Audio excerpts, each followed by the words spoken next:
사는 게 너무 힘들어서 모든 걸 내려놓고 싶었던 순간이 있으셨나요?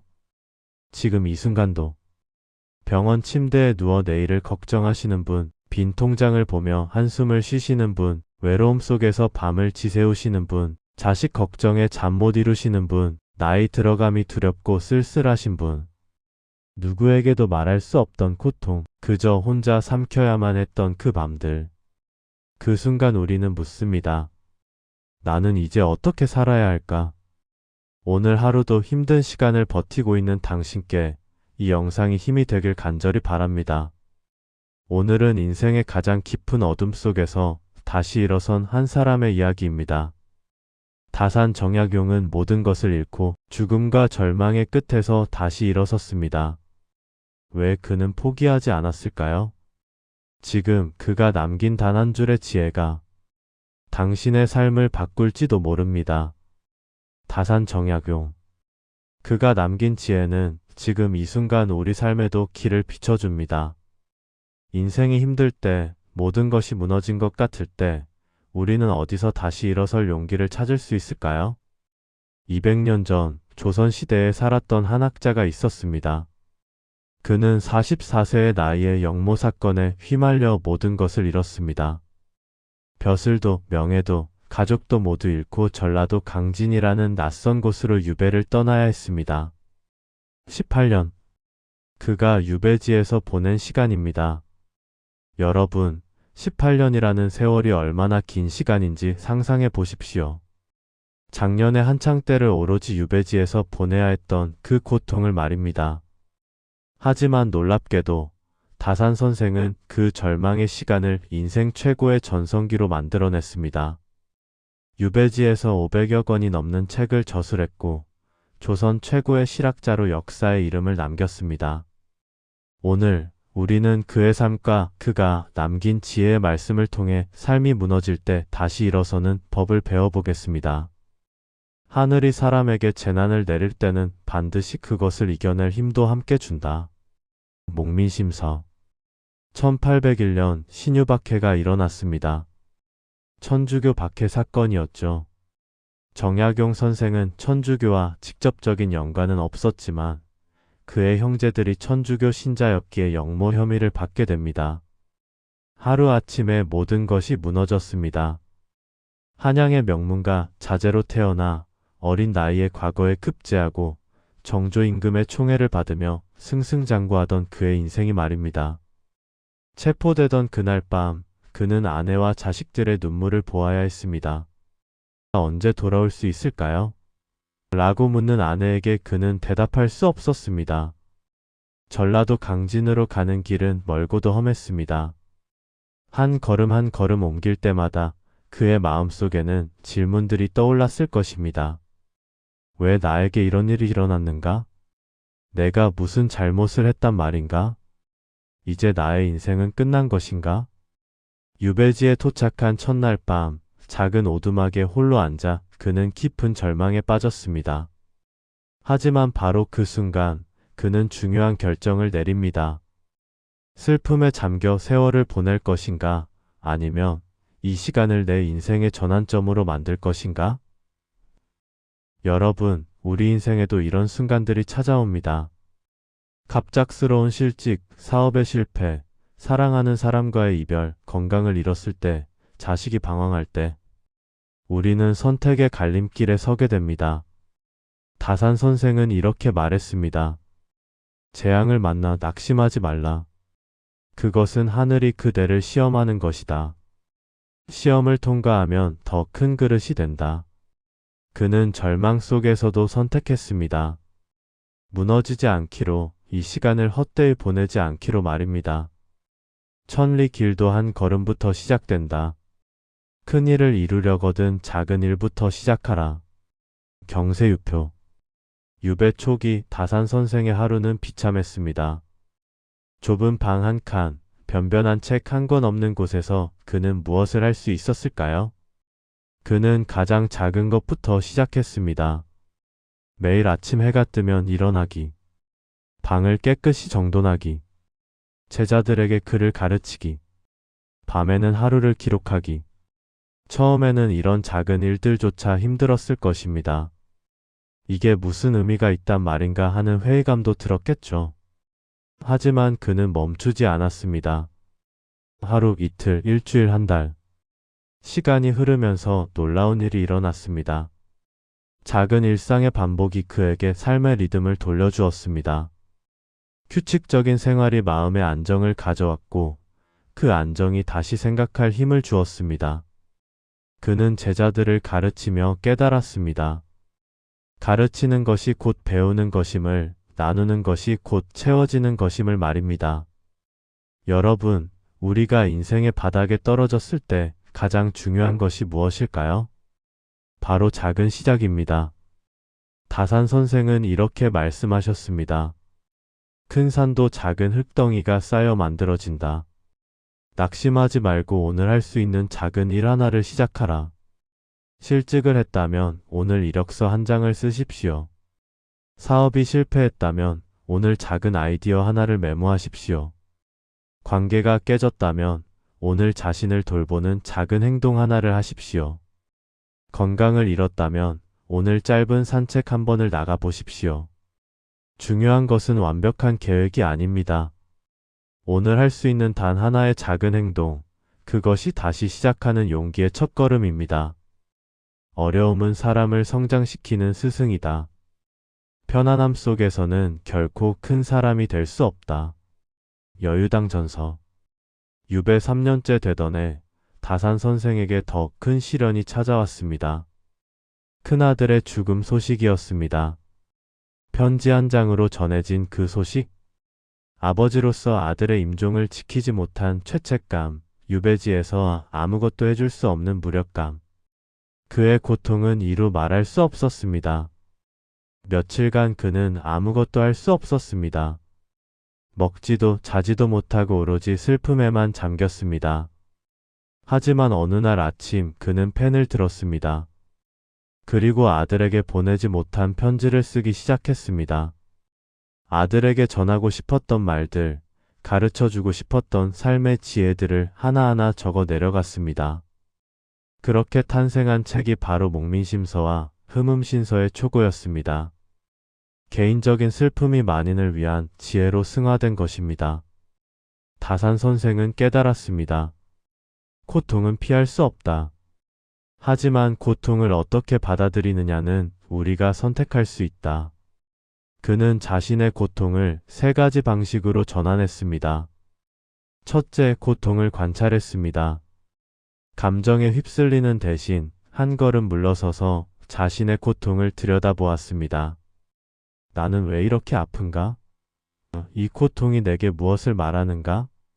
이렇게 질문하며 고통의 의미를 찾았습니다. 둘째, 고통을 기록했습니다.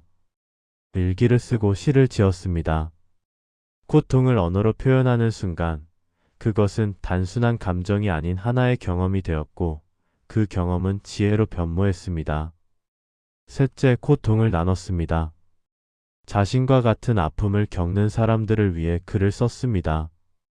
개인의 고통이 타인을 위로하는 지혜가 되었을 때 비로소 그 고통은 의미를 얻었습니다. 여러분, 지금 고통 속에 계신가요? 그 고통을 피하려 하지 마십시오. 오히려 그 속으로 들어가십시오. 그리고 물어보십시오. 이 고통이 나에게 가르치려는 것은 무엇인가? 이 경험을 통해 내가 배울 수 있는 것은 무엇인가? 이 아픔이 미래의 누군가를 도울 수 있는 지혜가 될 수 있을까? 다산 선생의 말씀처럼 쓴 약이 병을 낫게 하듯 고난은 사람을 성숙하게 만든다. 고난을 원망하지 말고 스승으로 삼으라. 사람은 홀로 설 줄 알아야 한다. 타인에게 기대는 것은 결국 자신을 약하게 만든다. 심경미럼. 유배지는 외로운 곳이었습니다. 가족도 친구도 동료도 없는 곳.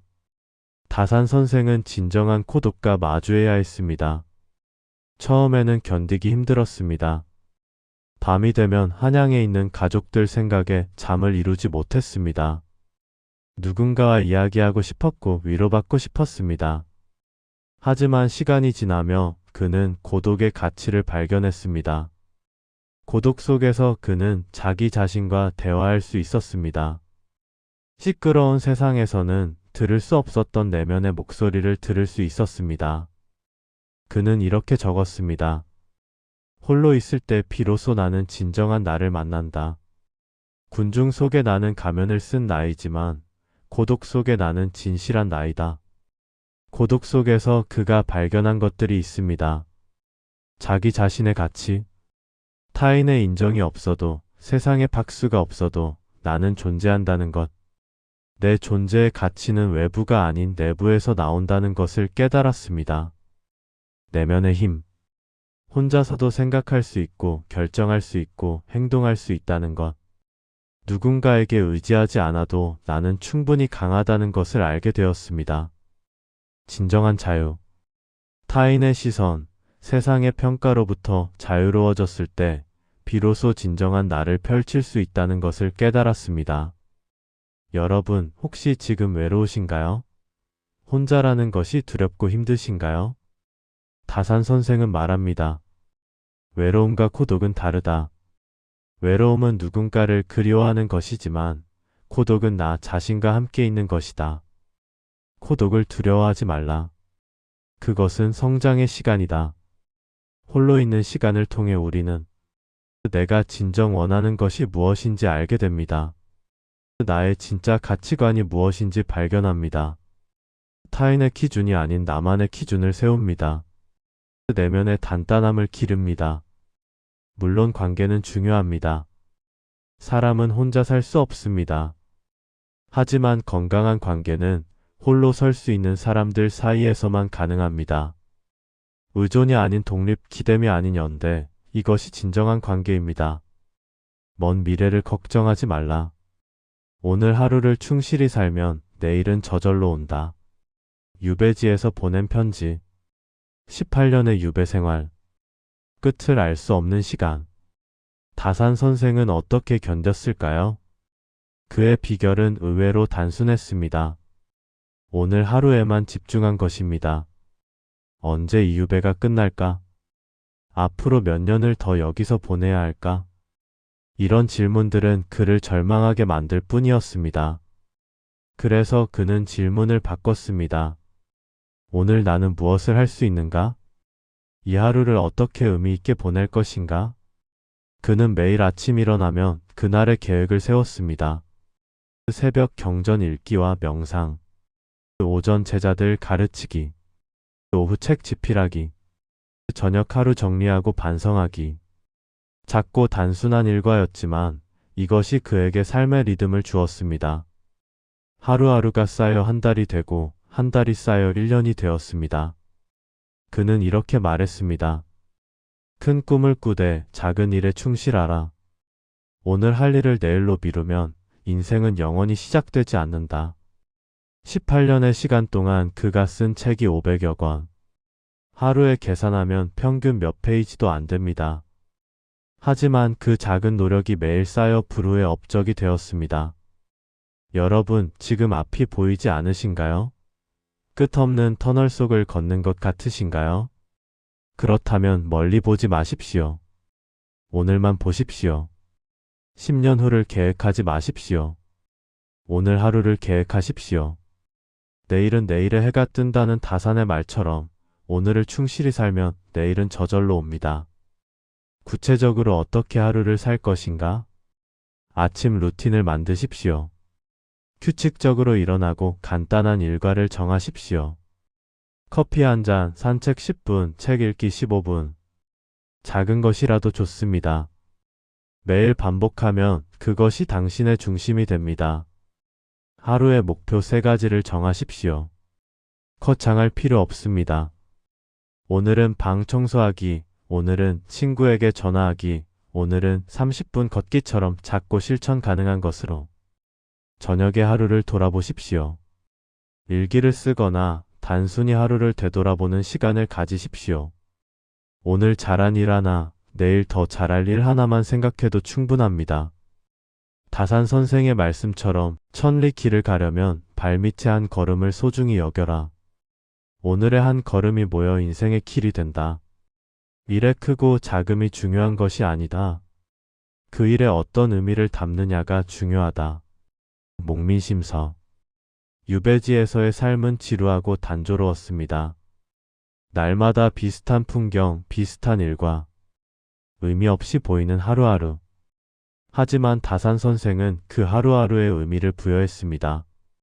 제자들을 가르칠 때 그는 단순히 글자를 가르치는 것이 아니었습니다. 이들을 통해 자신의 학문이 다음 세대로 전해진다고 생각했습니다. 한 명의 제자가 곧 100명의 제자가 될 수 있다고 믿었습니다. 책을 쓸 때 그는 단순히 시간을 때우는 것이 아니었습니다. 후세 사람들이 더 나은 세상을 만드는데 도움이 되길 바랐습니다. 자신의 고통이 헛되지 않기를, 이 경험이 누군가에게 빛이 되기를 소망했습니다. 심지어 밥을 먹을 때도 그는 감사했습니다. 오늘도 배를 채울 수 있음에 감사한다. 이 힘으로 또 하루를 살아갈 수 있다고 생각했습니다. 그는 깨달았습니다. 의미는 발견하는 것이 아니라 부여하는 것이다. 똑같은 일도 어떤 마음으로 하느냐에 따라 천한 일이 되기도 하고 고귀한 일이 되기도 한다.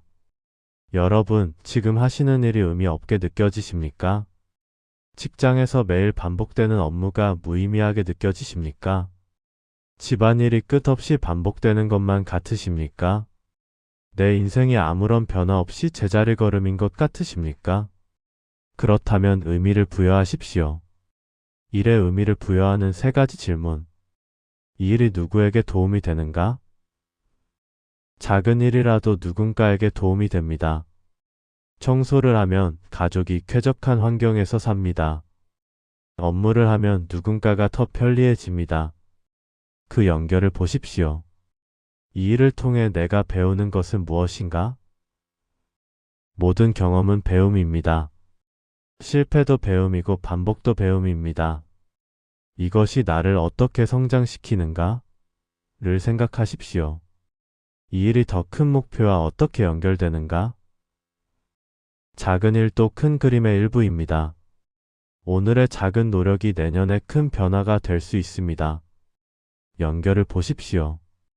다산 선생은 이렇게 말했습니다. 큰 일을 하지 못한다고 낙심하지 말라. 작은 일을 성실히 하면 그것이 곧 큰 일이다. 하찮은 일은 없다. 하찮게 여기는 마음이 있을 뿐이다. 넘어지는 것은 부끄러운 일이 아니다. 넘어진 자리에 그대로 있는 것이 부끄러운 일이다. 여유당전서. 1818년, 유배 18년 만에 다산 선생은 마침내 해배되었습니다. 75세의 나이였습니다. 유배지를 떠나는 날 그는 뒤를 돌아보았습니다. 18년의 세월, 청춘을 다 보낸 그곳.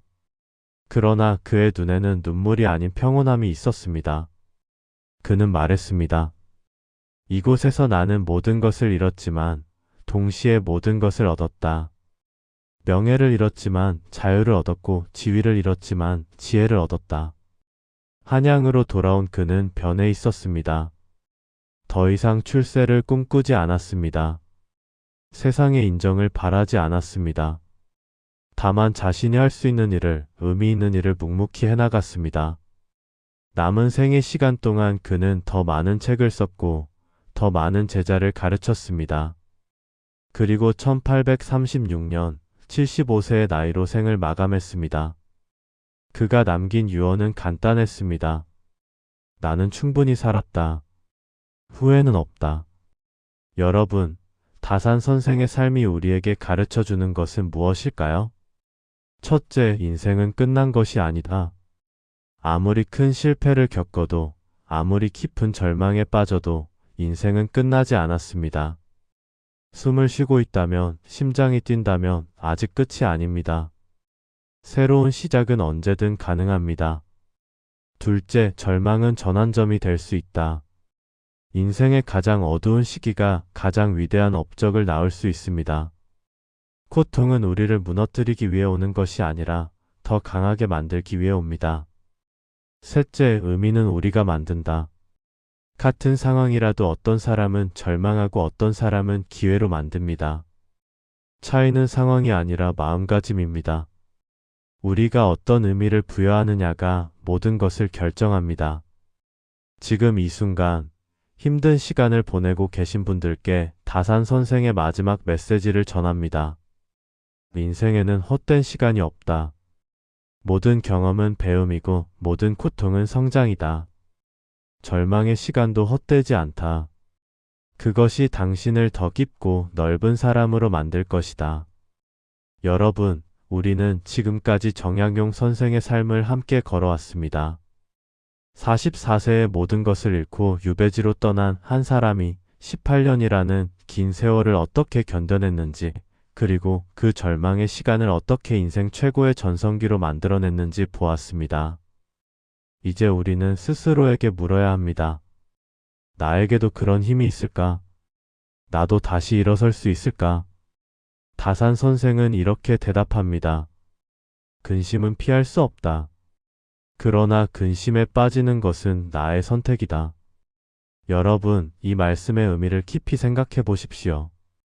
우리는 인생에서 일어나는 일들을 통제할 수 없습니다. 갑작스러운 병, 예상치 못한 실직, 사랑하는 사람과의 이별. 이런 일들은 우리 의지와 상관없이 찾아옵니다. 하지만 우리에게는 선택권이 있습니다. 그 상황을 어떻게 받아들이고 어떻게 반응할 것인가는 오롯이 우리의 선택입니다. 근심 속에 갇혀 하루하루를 절망으로 보낼 것인가, 아니면 근심을 받아들이되 그 안에서도 의미를 찾고 한 걸음씩 나아갈 것인가. 이것이 우리가 내릴 수 있는 가장 중요한 선택입니다. 다산 선생은 또 이렇게 말합니다. 비바람을 맞아야 나무는 뿌리를 깊게 내린다. 온실 속의 나무는 크게 자라지만 약합니다. 조금만 바람이 불어도 쓰러집니다. 하지만 산 속의 나무는 다릅니다. 매서운 바람과 거센 비를 맞으며 자란 나무는 뿌리가 깊고 단단합니다. 어떤 폭풍이 와도 쉽게 쓰러지지 않습니다. 우리의 삶도 그렇습니다. 병을 겪어본 사람은 건강의 소중함을 압니다. 가족 문제를 극복한 사람은 관계의 의미를 압니다. 경제적 어려움을 이겨낸 사람은 검소함의 가치를 압니다. 인간관계의 배신을 경험한 사람은 진짜 우정이 무엇인지 압니다. 고통은 우리를 약하게 만드는 것이 아니라 우리를 깊고 단단하게 만듭니다. 누구에게나 한 번은 모든 것이 무너지는 날이 찾아옵니다. 어느 날 아침 눈을 떴는데 세상이 달라져 있을 수 있습니다. 사랑하던 사람이 떠났을 수도 있고, 건강을 잃었을 수도 있고, 평생 일군 것을 잃었을 수도 있습니다. 그날 당신은 이렇게 생각할지도 모릅니다. 이제 끝이다. 나는 다시 일어설 수 없다. 하지만 다산은 우리에게 말합니다. 버텨라. 그리고 다시 시작하라. 절망의 끝은 새로운 시작이다. 이것이 200년 전 유배지에서 18년을 견디며 다산 선생이 우리에게 남긴 가장 큰 선물입니다. 절망은 끝이 아니다. 절망은 새로운 시작의 문턱이다. 그렇다면 구체적으로 어떻게 해야 할까요? 다산 선생은 절망에서 다시 시작하기 위한 방법을 3가지 원칙으로 남겼습니다. 이것은 그가 18년의 유배 생활에서 직접 실천하고 증명한 방법들입니다. 첫 번째 원칙, 마음을 단단히 하는 작은 습관. 다산 선생은 말합니다. 하루 한 생각을 고요히 지키면 1000번의 근심도 사라진다. 마음이 흔들릴 때 우리에게 필요한 것은 거창한 해결책이 아닙니다. 오히려 아주 작고 단순한 습관입니다. 매일 아침 또는 저녁 단 10분이면 됩니다. 조용히 앉아서 호흡을 느껴보십시오. 들어오고 나가는 숨을 따라가 보십시오. 복잡한 생각들이 떠오르면 그냥 흘려보내십시오. 붙잡지 마십시오. 이 10분이 당신의 마음의 닻을 내려줄 것입니다. 불안의 파도가 아무리 세차게 몰아쳐도 단단히 박힌 닻이 있으면 배는 떠내려가지 않습니다. 이 작은 습관이 당신 마음의 닻이 됩니다. 다산 선생이 유배지에서 매일 아침 명상과 경전 읽기로 하루를 시작한 것처럼 당신도 하루를 시작하는 작은 의식을 만드십시오. 꼭 명상일 필요는 없습니다. 창문을 열고 5분간 하늘을 바라보기. 좋아하는 음악 한 곡 들으며 차 마시기. 감사한 일 세 가지를 떠올려 보기. 중요한 것은 매일 반복하는 것입니다. 그 반복이 혼란스러운 마음에 질서를 가져다 줍니다. 두 번째 원칙, 지금 할 수 있는 하나에 집중하라. 다산 선생의 지혜입니다. 큰 일을 이루려면 작은 일을 포기하지 말라. 우리가 절망에 빠지는 이유 중 하나는 너무 멀리, 너무 크게 보기 때문입니다. 나는 언제 이 상황에서 벗어날 수 있을까? 앞으로 어떻게 살아가야 하나? 나의 미래는 어떻게 될까? 이런 질문들은 우리를 마비시킵니다. 답이 보이지 않으니 아무것도 할 수 없게 됩니다. 하지만 다산 선생은 말합니다. 걱정은 미래에 있지만 행동은 지금에 있습니다. 미래를 걱정하지 마십시오. 당신이 통제할 수 없는 것은 내려놓으십시오. 대신 물어보십시오. 지금 이 순간 내가 할 수 있는 작은 일 하나는 무엇인가? 직장을 잃었다면 오늘 이력서 한 줄을 다듬어 보십시오.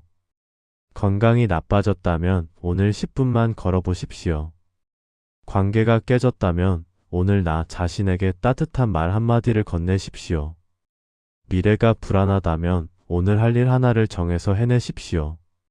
그 하나가 또 하나를 낳고 그 하나가 10개를 낳고 100개를 낳습니다. 어느새 당신은 멀리 와 있을 것입니다. 다산 선생이 18년 동안 매일 한 줄씩 쓴 것이 500권의 책이 된 것처럼 말입니다. 세 번째 원칙, 희망을 잃지 말라. 마지막으로 가장 중요한 원칙입니다. 절망 속에 씨앗이 있다. 그것을 키우면 새 길이 열린다. 절망 속에서 희망을 찾으라고요. 그게 가능한가요? 네, 가능합니다. 다산 선생이 증명했습니다. 그는 유배지라는 절망 속에서 미래의 희망을 보았습니다. 자신이 쓴 책들이 후세 사람들에게 도움이 되리라는 희망, 제자들이 자신의 학문을 이어가리라는 희망, 언젠가는 이 유배가 끝나고 가족을 다시 만나리라는 희망. 작은 희망이었습니다. 거창하지 않았습니다. 하지만 그 작은 희망이 그가 매일 아침 일어날 이유를 주었습니다. 여러분, 아무리 어두운 밤도 새벽은 옵니다. 아무리 긴 겨울도 봄은 옵니다. 아무리 깊은 절망도 끝은 있습니다. 그러니 희망의 끈을 놓지 마십시오. 내일은 오늘보다 나을 수 있다. 나는 이것을 이겨낼 수 있다. 이 고통에도 의미가 있다. 이런 작은 희망을 마음속에 품으십시오. 그 희망이 씨앗이 되어 언젠가 꽃을 피울 것입니다. 여러분, 긴 여정이었습니다. 우리는 정약용 선생과 함께 절망의 유배지를 걸었고 그곳에서 다시 일어서는 법을 배웠습니다. 이제 이야기를 마무리하며 다산 선생의 마지막 메시지를 전합니다. 삶이 무너졌다고 생각될 때 그것은 끝이 아니라 새로운 시작의 문 앞에 서 있다는 증거입니다. 지금 이 순간도 어디선가 힘든 시간을 버티고 계신 분이 있을 것입니다. 오늘 하루도 힘든 시간을 버티고 있는 당신께 200년 전 유배지에서 다산 선생은 이렇게 말할 것입니다. 일어서라. 당신은 이미 충분히 이겨냈다. 오늘 하루를 버텨낸 것만으로도 당신은 이미 승리한 것입니다. 아직 희망을 놓지 않은 것만으로도 당신은 이미 강한 사람입니다. 이 영상을 끝까지 들은 것만으로도 당신은 이미 변화를 원하는 사람입니다. 그것으로 충분합니다. 내일 당장 모든 것이 달라지지 않아도 괜찮습니다. 극적인 변화가 없어도 괜찮습니다. 다만 오늘보다 내일이 조금만 나아지면 됩니다. 어제보다 오늘이 한 걸음만 앞으로 나아갔으면 됩니다. 그렇게 한 걸음 걷다 보면 어느새 당신은 멀리 와 있을 것입니다. 다산 선생이 18년의 유배 끝에 500권의 책과 함께 한양으로 돌아간 것처럼 당신도 언젠가는 이 어려운 시간을 뒤로하고 새로운 삶을 살고 있을 것입니다. 그때 당신은 뒤돌아보며 말할 것입니다. 그때 그 고통이 있었기에 지금의 내가 있다. 그때 포기하지 않길 정말 잘했다. 긴 어둠도 결국은 새벽을 낳습니다. 당신의 새벽은 반드시 옵니다. 오늘 이 영상이 여러분께 작은 위로가 되었기를 바랍니다. 혼자가 아니라는 것, 당신도 충분히 이겨낼 수 있다는 것, 이 메시지가 여러분의 마음에 닿았기를 소망합니다. 이 영상이 도움이 되셨다면 좋아요 버튼으로 응원의 마음을 전해주세요. 여러분의 작은 클릭 하나가 더 많은 분들에게 이 메시지가 전해질 수 있도록 도와줍니다. 그리고 구독 버튼을 눌러주시면 앞으로도 정약용 선생을 비롯한 우리 선조들의 지혜를 담은 이야기들을 계속 함께 나눌 수 있습니다. 인생의 어려운 순간마다 힘이 되는 이야기들로 여러분을 찾아뵙겠습니다. 알림 설정도 켜두시면 새로운 영상이 올라올 때마다 가장 먼저 만나보실 수 있습니다. 댓글로 여러분의 이야기도 들려주세요. 지금 겪고 계신 어려움 또는 극복하신 경험 무엇이든 좋습니다. 우리는 서로의 이야기를 통해 위로받고 힘을 얻습니다.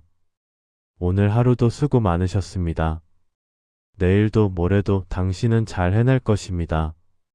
다산 선생의 말씀처럼 당신 안에는 이미 이겨낼 힘이 있습니다. 그 힘을 믿으십시오. 여러분 힘내십시오. 당신의 새로운 시작을 응원합니다.